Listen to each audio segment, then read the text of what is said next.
So good afternoon. I'm David Pearson from UC Riverside's Department of Technology Partnerships, which is led by Dr. Rosabelle Ochoa, who's joined us on the call today. I'm honored to introduce you to Shomit Ghosh, who has recently changed our world by joining us as our first data analytics advisor here at UCR. Shomit's life has been all about data. He studied computer science at UC Berkeley starting at age 15 and remains active as a faculty and industry fellow in Berkeley's School of Engineering. He then spent nearly 20 years as a startup software entrepreneur and has at least 3 IPOs to his credit. For the last 20 years, Shomit, and for those of you who add up all the years, I can't believe how young he looks. But anyway, for the last 20 years, Shomit has been a partner at Onset Ventures, serving on the boards of numerous portfolio companies, and ever increasingly blogging and educating the world about the technology and ethics of the data-centric world that we're working in. It's in this educational capacity that UCR's Office of Technology Partnerships is pleased to offer a 3-part series of webinars on data analytics by Shomit, starting with today's talk entitled Disruption Through Data-Driven Business Models. All 3 webinars will be recorded and will serve as a resource for entrepreneurs worldwide.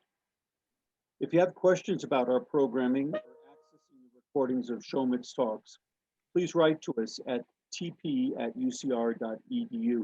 and I'll post this information in the Zoom chat. Shomit, thanks again for your commitment to UC Riverside. The floor is yours. Thank you, David, for that very kind introduction. We'll get started. So I'm thrilled to be here. Thanks for the invitation, and welcome to everybody on today's call. As David mentioned, today is the first of 3 short webinars. These will be about 20 minutes apiece on disruption through data-driven business models. We'll dig a little bit more deeply on technology strategy in the next webinar, and we'll wrap up by talking about data ethics in the last of them. But today we're going to talk about this from the top, which is how do you drive business, use data? And the subtext here is, whoops, excuse me, my screen has frozen once again.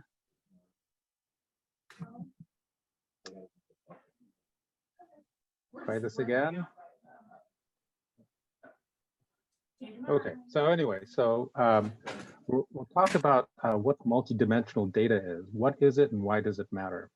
So this is the topic for today's discussion. So if you look at the headlines today, big tech is getting into every business, right? You see Amazon is basically taking over the auto industry. You've got Google with its sights on healthcare. Apple is going into banking. So what is it that allows all of these companies to be so prominent and have such a profound impact in each of these very varied industries? So big tech dominates big data, but you think everybody has data. What does big tech have that the other companies do not? And what they have is multidimensional data. Big tech is really defined by the dimensionality of the data that they possess and that they use. And philosophically, and we'll talk about this, this comes down to a comparison of what is a commodity business model versus what is an anti-commodity business model. And for all of you here who no doubt have quite a bit of business experience, wouldn't you always rather be in the anti-commodity business versus being in the commodity business? So multidimensional data is what enables you to be an anti-commodity business. And multidimensional data is really what defines next generation business models. So whether you're an entrepreneur or even as an academic, this is a very crucial area for you to understand and to be able to be active within. So big tech's big asset, what drives all of their wealth and success is multidimensional data. This is really the secret locked within their vault. And for you to be successful, multidimensional data needs to be your chief asset as well. So let's talk about commodity versus anti-commodity. So you think about commodity products and companies that sell commodity products. And essentially a commodity product is something where the more you have, the less it's worth. The only differentiator is price. And we see these in very simple products like, fruit and eggs, but it applies everywhere. Anything that's manufactured today in human society, the more you have, the less it's worth. Doesn't matter if it's a consumable, bicycles, luxury vehicles, pharmaceuticals, even technology. So again, think about this. The more cars BMW produces, the less they're going to cost.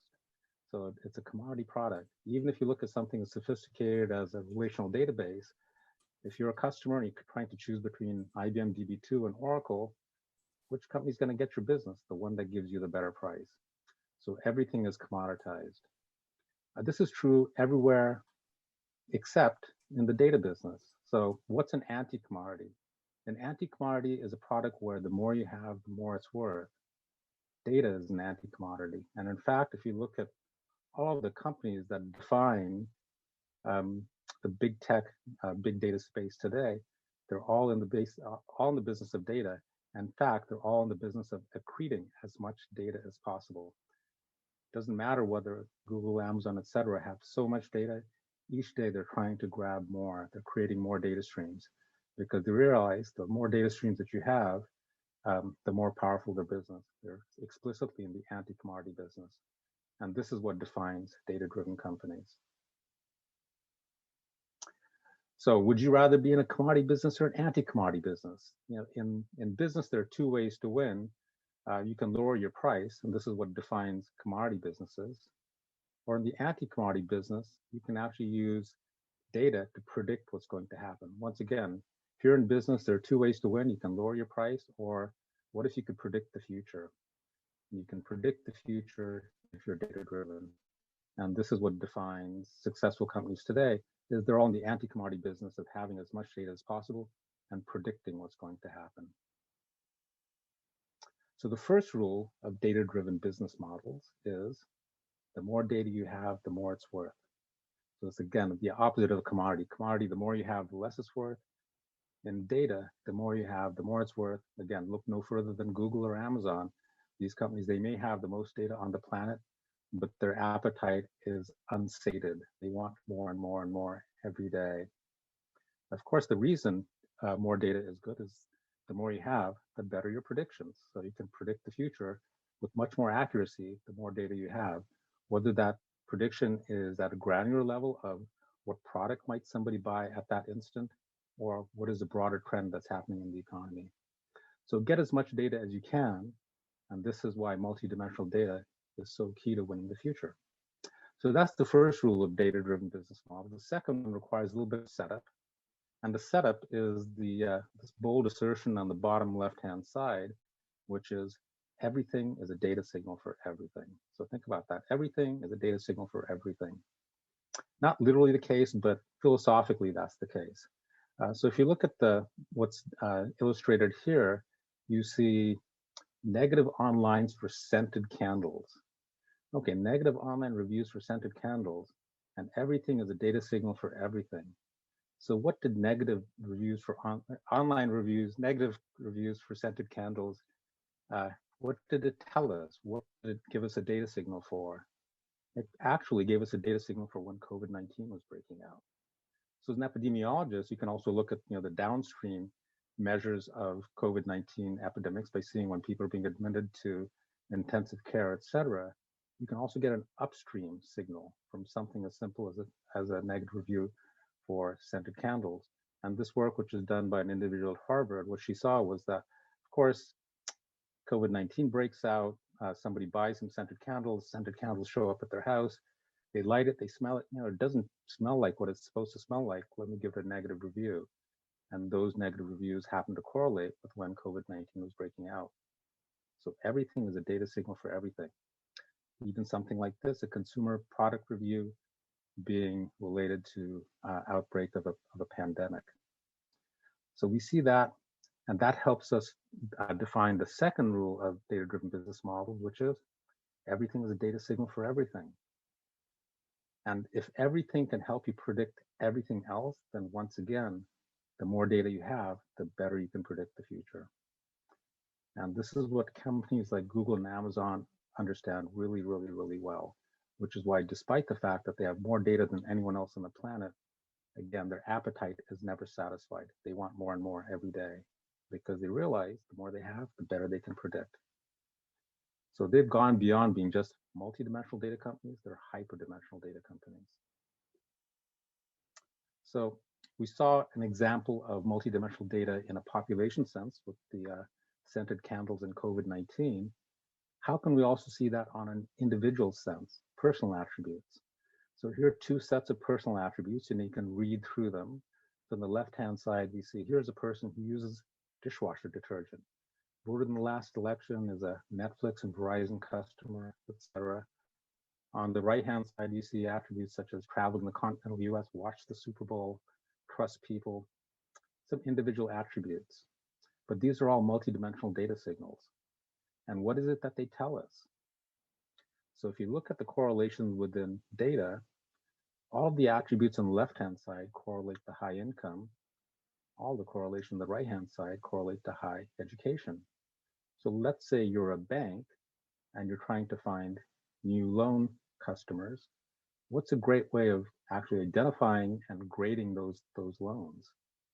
You can look at traditional measures, the narrow dimensional signals such as credit score, or you can look at a lot of multidimensional signals such as this and actually gain data which outperforms traditional measures like credit scores. Once again, it's this understanding of multidimensional data that allows companies like Google and Amazon to outcompete everyone else.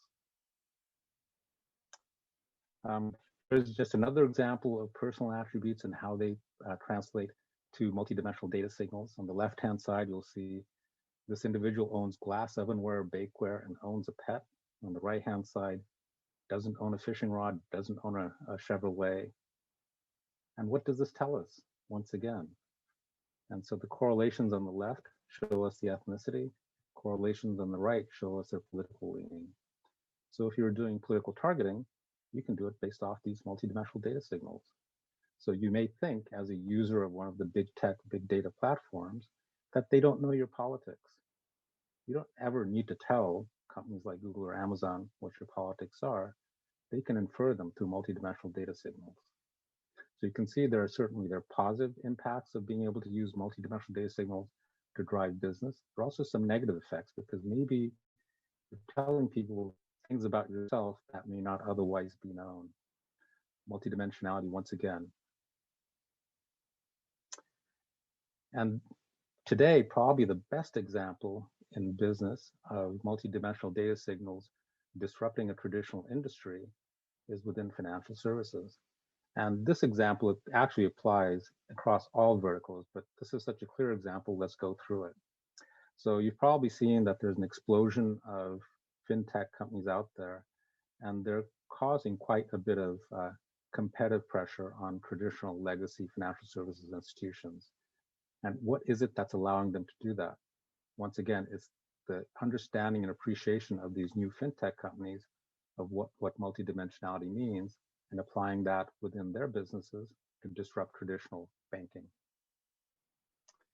So let's look at the financial services business model in a really simplified way. So for a financial institution, their goal ultimately is to get depositors because the depositors help them get some money in, which they can then give out to borrowers. The borrowers, in return for having gotten that money, of course, pay an interest. Let's call that X plus Y. The depositors need some reward for having put their money into the financial institution, so they get an interest back too. And the difference between the interest paid out versus the interest that comes in is the profit for the financial institution, right? This is how a bank works. So it's all about borrower risk. If you don't get borrower risk right, you're out of business. It's all about understanding borrower risk. And your traditional bank, they want to understand borrower risk, and they want to use that to get to this, ultimate goal of being the bank that banks all of the world's money. Wouldn't it be great if the Bank of Shomut had every dollar that was existing in the world and could be the dominant bank on the planet as a consequence? That's the goal of every financial institution, is to bank 100% of the world's money.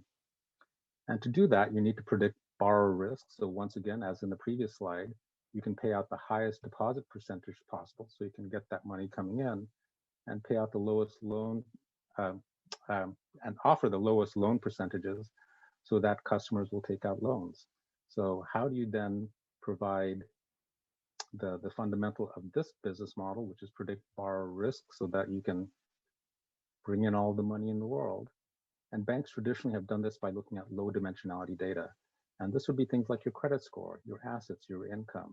But based on that, we predict the risk of the borrower so we can then drive a business model which pays high interest rates on deposits and offers low interest rates on loans. And by doing so, you capture all the depositors and borrowers on the planet. And wouldn't it be great? You bank all the money in the world. But competing with the traditional business model is the modern data-driven business model. And perhaps as exemplified by both Amazon and Google, both of whom have designs in the financial services sector, they too would like to bank all the money in the world, so capture every depositor and every borrower.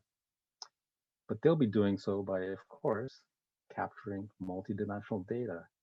Everything is a data signal for everything. They understand this particularly well. So rather than fueling their business model on low dimensionality data, credit scores, assets, income, they look at hyperdimensional data, perhaps thousands of different signals. And this allows them to predict not only borrower risk, but even predict what is the right product for the right customer. And by doing so, they can give you really customized service, the right product at the right price, whether you're a borrower or a depositor. And by doing so better, because it's fueled by hyperdimensional data, you capture 100% of the world's depositors, 100% of the world's borrowers, and you capture 100% of the money on deposit on the planet. This is the idealized picture. But they're doing so, once again, using a hyperdimensional data approach. So if you own the data, clearly you own the dollars. And this is the fundamental difference between traditional banking and next generation data-driven disruptive banking. And the example on the top, it's all about the dollars. Example on the bottom, it's all about the data. If you get the data, you get the dollars. So how do you gauge integrity of a borrower, for example? Once again, traditionally, it's been with very low dimensional data. You look at credit score, assets, income. So yeah, it is data-driven, but the data is very low dimensionality. And it might even be big data because you have that data on 40 million customers going back 100 years, but the dimensionality is still small. And it limits scalability because only the people who have those defined dimensions, credit score, assets, income, become worthy for loans. So you can think about what are the social implications of that. I may be a great loan risk because I have high integrity, but I don't have a credit score because I'm from a demographic that just doesn't have that, or my assets just aren't big enough, but I still deserve access to capital. But today I might get locked out of that because of the focus on traditional low dimensionality data. So tomorrow, of course, we're looking at highly dimensional data where everything is a data signal for everything. And we'll talk about some examples here in a second. And this can be done in real time. And it's highly scalable. It's dimensions that all of us can possess. So regardless of the fact of whether I'm from a demographic which doesn't have income history or assets or credit score, what are the hyperdimensional data signals which will tell the financial institution that I have that high integrity, that I will pay my loan back? So there's been quite a bit of research that's been done on eponymity, which is basically about if you're essentially what these papers here say, if your name appears in the name of your business actually does pretty well, versus if your name has, the business name has no relation to your personal name. Turns out the same is true with email addresses. So one of the hyperdimensional data signals which will tell us whether someone like Shomit is a good loan risk is whether his email address actually looks like his real name. Hyperdimensional data signal. So what are some of the multidimensional, hyperdimensional data signals that are out there which will signal my loan worthiness? Even my email address helps give a signal there. And there's no end of these, by the way. Cell phone battery strength will also tell you whether I'm a good loan risk or not. The charging patterns of when I charge my cell phone, do I charge it all at once overnight, showing an ability to think ahead and then draw it down during the day, next day, or if I'm sporadically charging it madly, constantly to follow, during the daytime, what does that tell you about my ability to plan ahead and perhaps pay my loan back? So cell battery strength, a signal of my loan worthiness. The timestamp of when the loan was applied for. You know, if the first thing I do when I get into the office in the morning is apply for a personal loan at 9 a.m., maybe my integrity is not so high because I'm using my company's time to apply for personal business. If I wait for lunchtime, when it's clearly my time, and apply for a loan, great correlation to being a good loan risk. When I call people up, do they call me right back? Do they return my call? Do they text me back? How long does it take them to do so? Because what my contacts are doing is they're voting on my integrity. If I call David up and he doesn't call me back, or he waits a week, or if I text Scott and he never texts me back, what are my contacts saying? They're saying that this Showmet guy is really not worth my time. So once again, a signal for my loan worthiness. Errors in filling out web forms, typing speed, all of these are signals which directly relate to loan risk. All of these, as you can see, are multidimensional. And of course, all of them are scalable across the population. It no longer matters whether I'm a demographic that has a credit score or an income history, because I have all these other measures of my loan worthiness. How many dimensions are we talking about? Lots. Here in the US, Prosper uses 500 dimensions. You contrast that to what a typical bank might be doing when you apply for a loan. This company in China looking at 1,200 dimensions, and they're still not even the biggest. We've got Jumo Data in South Africa, 1,000 dimensions. So if you think about financial services and scalability and the ability to access as many customers as possible, who wins? The ones with the low dimensionality data or the ones with the high dimensionality data? Okay, so now you can see why the dimensionality of data is so important for every business, whether you're a legacy business or a startup. The dimensionality is super key. Here's just for fun here. Turns out that if you swear a lot, you're a more honest person. Who knew that, right? But that so says the academic research. People who swear are more honest, yeah? And we know that Google wants to get into banking. So this is just speculative on my part, but if I were Google, this is what I'd be doing. Got a Google Assistant in every house, right? You can pick up whether Showmet swears a lot. And you now have a signal on Showmet psychographic. Is he an honest person or not? He swears a lot. Okay, he's an honest person. Maybe he gets a better credit score for when you give him a loan. This is once again multidimensional data in action. Everything is a signal for everything. So think about that. Everything, in this case, swearing, being a signal for whether you get a bank loan or what the loan rate of that should be. So to wrap up here, so if you think about this, look at the mobile phone business. You have a commodity set of suppliers, which are the ones who manufacture the devices. And you also have the anti-commodity companies out there, or the data companies. Whose stock would you rather own? The device companies or the data companies? The commodity or the anti-commodity? In parallel, think about cars, which are becoming smarter and smarter every day.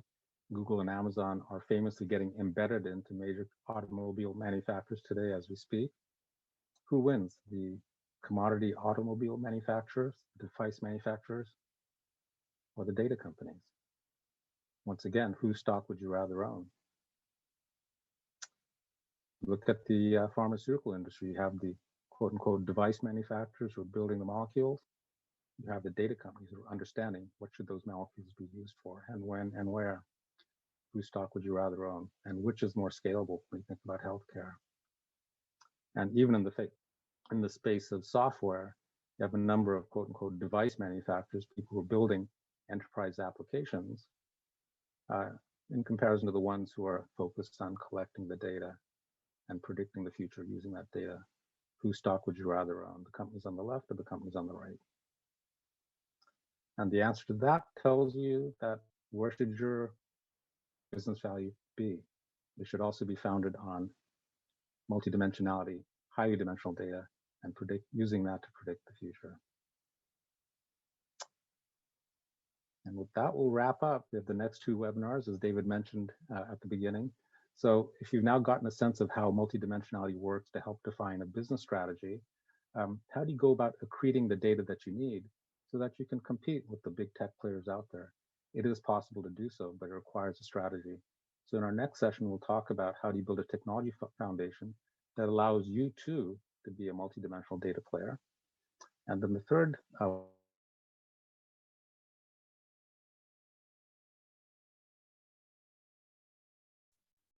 Shomit, you muted somehow.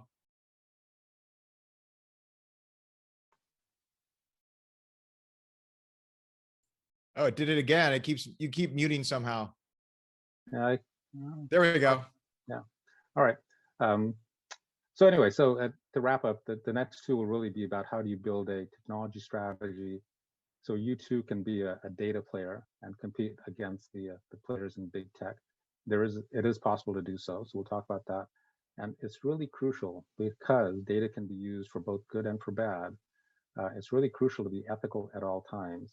And how can you actually use data ethics as a competitive differentiator? So we'll talk about the 4 dimensions. Yes, 4 dimensions of data ethics. It's not a unit dimensional thing. And oops, my screen seems to have gone to sleep again. Sorry about that. Let me share and unshare and reshare.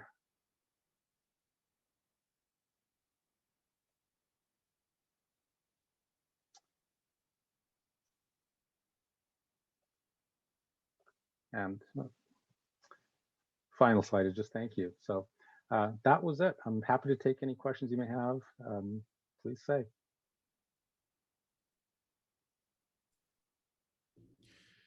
So do any of the startups have questions? Probably let them go first. I have a few questions from a few startups that are not able to join, but actually they're questions related to your next webinar. So I'm just gonna tell them to tune in and for your next installment here of this series. So, did any of the startups have any questions? I had a question. Show me, is there a kind of traditional device company that, or a few of them that have been forward thinking and have already starting to make traction towards the traditional just big tech? Yeah, so my favorite example there is these guys, which is Fitbit. As you may know, they got bought by Google at the end of 2019. And Google bought them actually uncontested. No one else bid on them. The companies that should have bid on them viewed them as being an activity tracker. And of course, what you have here is multidimensional data. So 2 months after Google bought Fitbit, the article published in The Lancet that you can predict the onset of flu based off the signals with very high fidelity based off the signals off this. So you think about the impact at a personal level, saying, hey, Matt, looks like you're coming down with the flu, or it looks like there's a flu outbreak that's taking place in Riverside County, and we, the drug manufacturer, should reorient our supply chains. Given this, should a pharmaceutical firm not have bought the company? Yeah, exactly. And subsequent to the paper being published, of course, the COVID pandemic broke out, and it turns out here my standard cheapy Fitbit also detects, not only can it detect things, the signals which helps predict the onset of flu, things like heart rate and activity level, but it also measures oxygen levels in your blood. So hypoxia being one of the symptoms of COVID, once again, you have a nice measure of that right here. So David and I were talking about this before the webinar started today, but companies are actually getting FDA approvals nowadays to do virtualized healthcare using data signals. And this needs to be done not just by these startups and those startups that are getting purchased by companies like Google, but also needs to be done by traditional pharmaceutical and medical device companies. So that answered your question, Matt? Yeah, it did. Thank you.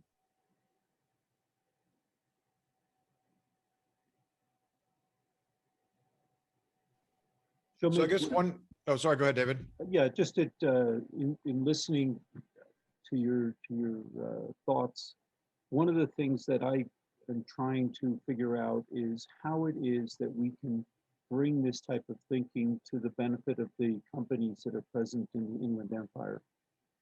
And we have a couple of major verticals that are strongly represented here. So perhaps we can have a follow-up discussion that says, perhaps, for the transportation and logistics business, what are some recommendations for data strategy that we could do? Perhaps we can attract, representatives, leading representatives from that industry to seriously engage on this topic. So, yeah, I think that would be great. And in the end, there's both a strategic acknowledgement that's necessary And then, of course, there's the tactical planning. But the strategic acknowledgement is that we are a data company. So you think about a bank, you will lose if you think we're a bank. You'll win if you think we're a data company. We just happen to be expressing our data through banking. Yeah, because if you think we're a bank, then you're all about the dollars. Whereas if you're a data company thinking, hey, we're a data company, we're just going to express ourselves through banking. Who will win in that combat, right? And as example we went through here, I think the data companies clearly will win because they will have the more scalable and more accurate solution. So that's the strategic acknowledgement that every company needs to make. If you're a car company, you have to stop thinking we're a car company, think we're a data company. The data just happens to express itself through the car. So every company needs to have that strategic acknowledgement. And that then needs to be complemented by, well, what's our strategy for now becoming truly a data company? And we'll touch on that at the next webinar, but it's understanding, what your proprietary data stream is and what are the additional the additional data streams that you can wrap around that so that you can have a multidimensional model that's very highly predictive.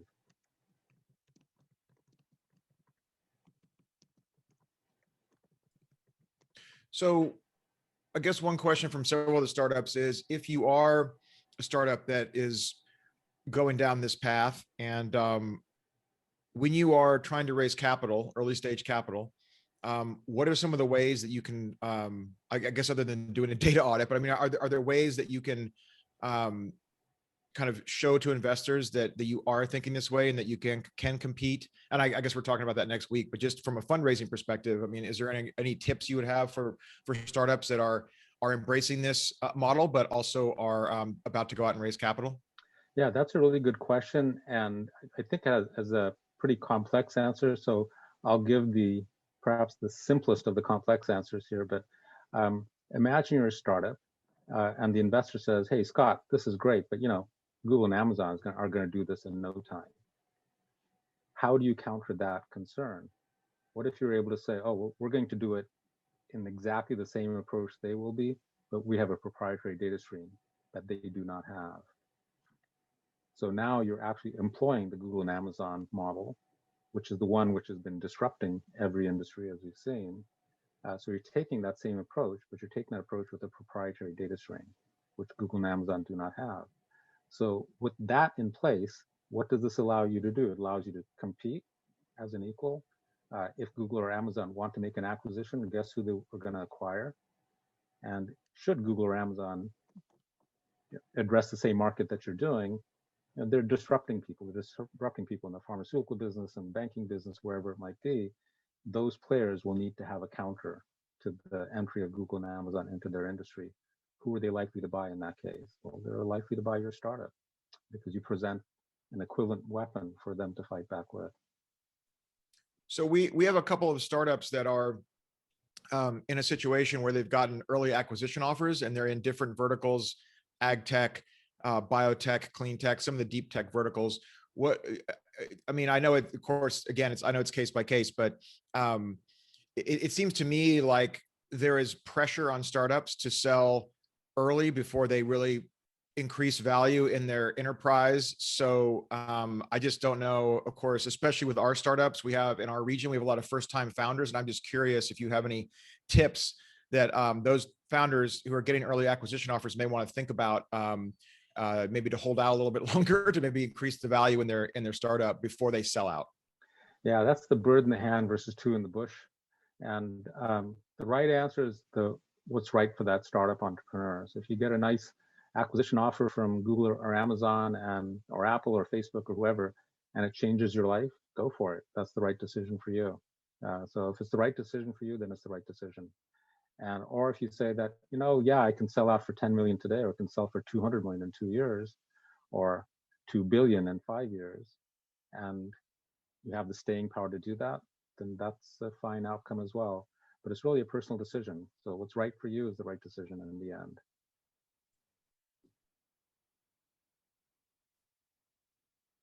So any other questions? Yeah, let's see. What I'm hearing here is that you are telling us to build some kind of monopoly in order to have market power. Is that a good analogy? I don't know whether the right word is monopoly, but you need to have something that's differentiable, and that requires a proprietary data stream. So like, Uber is not a monopoly. They have competitor, and a company like Lyft. Even Google's not a monopoly. They have competitors, companies like Amazon, Facebook, and Apple. But each of them is able to be relevant and have staying power because they have a proprietary data stream. That Yeah, I allows think them to. that's the key, right? That's the key. Yeah, if you don't have, Proprietary. if you don't have a proprietary data stream, you don't have a business. Yeah. So you must have a proprietary data stream, and if you have that, and it helps you solve a business problem, then you're 90% of the way there. Yeah. And So- what are just out of curiosity, what other goods are anti-commodities? I mean, I'm thinking beyond data, what else? Yeah, all the emotional ones are, right? So can you ever have too much love in your life? No, right? It's an anti-commodity. Can you ever have too many friends? Nope, that's an anti-commodity. Can you ever have too much wisdom? Nope, that's an anti-commodity. The more you have, the more it's worth, right? So I think the things that have fundamental value always in the end are anti-commodities. And data, I think, is very, probably not unique when it comes to products, but it's part of a very small set of things which are anti-commodities. Do you think that natural resources would be an anti-commodity? Yeah, because we're getting into that stage where natural resources are constrained relative to our demands on those resources. Yeah. Okay, that would be a piece of information for startups. I mean, depending on the sector you are. Yeah. Right, exactly. I think that this aligns really well with the UCR community, because if you look at what Yes. UCR has such fields of expertise in: agriculture, healthcare, engineering, natural resources like water and clean air, right? So the centers of gravity for the university are perfect in terms of addressing these go-forward problems. And can we bring a scalable, which to me means data-driven, can we bring a scalable solution to all these areas of problems using data? Wonderful, thank you. So what advice would you have? We do have several startups that are in the clean tech, clean energy, battery, verticals. And so what advice would you give to them to be able to fit into this world and not have their new invention or their new product or their new battery additive become commoditized? I mean, I guess, is it always data, or are there other things they could do if they are more of a kind of a physical product based startup? Yeah, physical products, I think, always suffer from the risk of commoditization. So if you have a physical product, how do you enter the anti-commodity space? And there's a great example for this, and it's in the beer business. And you think, beer, well, that's a really old industry. It's 7,000 years old. And of course, beer is a commodity. You can buy it anywhere. Only differentiator is price. So AB InBev, which I think is the world's largest beverage company, might be Fortune 25 company, they have an application which started off as a startup, but they ended up buying the company, and it's called Rate Beer. And it allows Scott's visiting Northern California. He likes bitter porters. He types into Rate Beer, hey, what's a good bitter porter here in Northern California? Rate Beer says, try Joe's bitter porter. Scott drinks it, it's wonderful, great, puts in a good review. So the data stream for all these people who are using Rate Beer around the planet is going to AB InBev. What this allows AB InBev to do is predict demand. Oh my gosh, people with college educations on the coastal regions of California no longer are less likely to drink those sweet, weedy beer. They like those bitter beers more. What does this tell us for our marketing strategy, production strategy, supply chains, et cetera? So whereas every other beer company might be thinking, oh, we're data intensive because we look at point of sale data, that's retrospective. What AB InBev is able to do is anticipate demand, because we are telling them what we want, and they can see trends by region, by demographic, and they can adjust their marketing, sales channels, everything in response. So what they've done is they've taken beer and they've turned it into a data-driven product. And if you might be a battery company, you could even be a gasoline company, but how do you predict demand so that you know what wells to fire up and what wells to shut down, where to send, where to store? And so it needs to be, otherwise, what are you reduced to? Well, we'll sell our batteries if it's cheaper than the next guy's batteries. And I think here, if you look at the beer business, I was really struck by the fact that a couple of weeks ago, Budweiser, the beer company, announced that they were getting into insurance because they figured out that they have a data signal. They have consumer reach and they have a data signal. Paralleling that, Walmart, which is a retailer, right? Walmart's going into the banking business. Walmart has figured out that in the old days, you needed $10 billion in deposit to have a bank.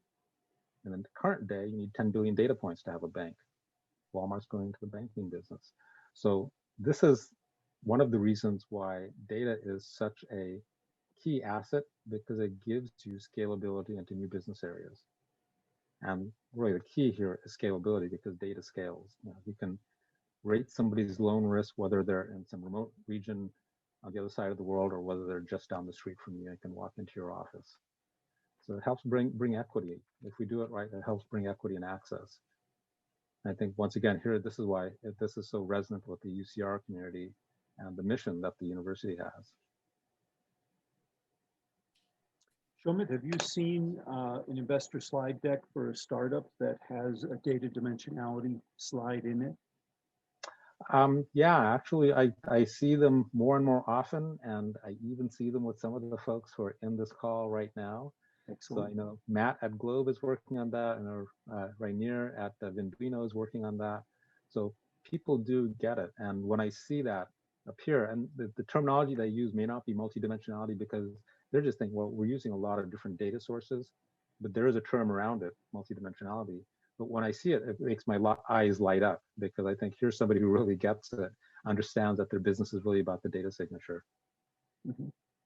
And what percentage of venture capitalists, particularly early stage venture capitalists, do you think are savvy about this perspective? I think I couldn't hazard a guess on the percentage, but I think it's still in a minority, because I think too often people think that data is data. Mm. And they don't understand that there's a hierarchy of data. There's proprietary data, there's the partner data, there's public data. And data should not be used solely to retrospectively look to see what has happened. That's interesting, but it's not strategic. I mean, would you rather know what the weather was like yesterday? Or would you rather know what the weather's going to be like tomorrow? And what if your data was so good? Not only could you tell what the weather's going to be like tomorrow, you could tell what the weather's going to be like 3 weeks from Friday. That's how good, if you can extend that that window, that horizon out for your predictions, you become ever more powerful. So data is not just simply data. There are hierarchies of it. The proprietary sort is the most important. And data needs to be used not just to understand the past, but to be able to predict the future. And the really good practitioners of this, and you see this from companies everywhere from Uber to Amazon to Starbucks, actually use data to drive behavioral economics. So not only can they predict what's going to happen, but they use data to get you to do what they want you to do. And those are really the Uber practitioners of data. So for the people on this call you want to be really, really good, really, really competitive, don't just understand the past, certainly do that, but supplement that with predicting the future, supplement that further by driving the future using data-driven behavioral economics. Well, I hope that Matt and Rainier will be able to share with our community what the impact of this discussion is on their thinking, because this is a start for all of those 110 companies or 120 companies that we're trying to serve here in the region. And we need to find a way to communicate the importance of it and to provide people with the tools and the questioning and the engagement in order to bring data into their value creation. So look forward to working more with these trailblazers. And if anyone wants to see a real example of this, if anyone uses Starbucks and particularly has the Starbucks app, open it up. And there are two things here to know. One is that everything you'll see, I think like literally everything you'll see on your Starbucks screen is driven through behavioral economics. It's there to help you make the decisions which are beneficial to Starbucks business model. So that's one thing. The second thing is, does it work? Yes, Starbucks has more money on deposit through their app than most banks have. That's how well it works, right? So imagine being Starbucks, where your business is defined not by the coffee that you sell or the price of that coffee, but by being able to use behavioral economics, data-driven behavioral economics, to make sure that all of us as consumers have a lot of money on deposit, interest-free, through their app. right? So this is Starbucks being really a next generation practitioner of a data-driven business model. So one other question would be that comes up a lot with the startups that we're mentoring is when you go in this direction, does IP and patent protection become less relevant than the proprietary data? And if so, should the startups, continue to try to get patents and work on that and put capital towards that? Or should they, I know this is again a generalization, but, or should they go more towards the focus on, instead of spending, money on a patent protection thing when they're early, could they then maybe hire another data scientist or something to get, so I was just curious what your thoughts are on kind of some of the early, because a lot of our startups struggle with, they have very limited funding, especially in our region. And so every $10,000 or $20,000 is a big deal to decide how to spend that. So do you have any thoughts on that for startups that are struggling making those decisions? Yeah, there's always merit to having IP protection through patents. But for this discussion, it's really key to have an understanding of what multidimensional data signals are crucial in your business. And once you figure that out, you're never going to tell anybody specifically through a patent. So if you figure out that if you combine A and B and C, and these are really bizarre things, what's the color of Scott's pet rabbit? Is it white or brown? And that really tells us whether he's a golfer or a tennis player. You're going to keep that to yourself, right? That's right. Literally, it's going to be insights such as that, right? Because it's the most bizarre things that are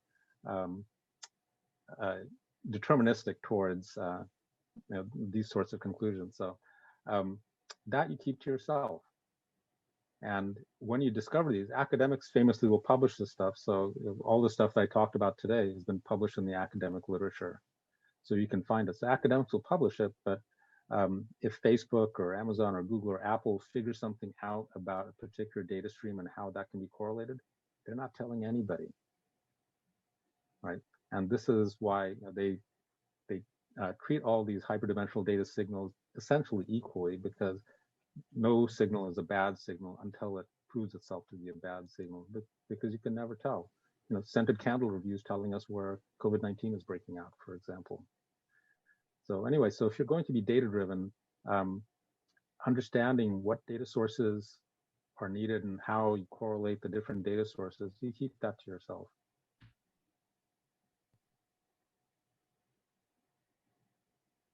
Excellent. Well, if there are no further questions, Shomit, thank you for the superb introduction to the series. We look forward to parts 2 and 3. They'll be coming approximately once a month for the next couple of months.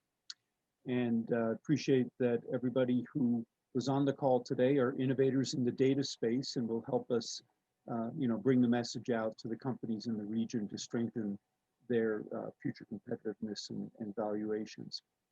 So with that, I'm going to shut off the recording and close the meeting. Thank you all very much.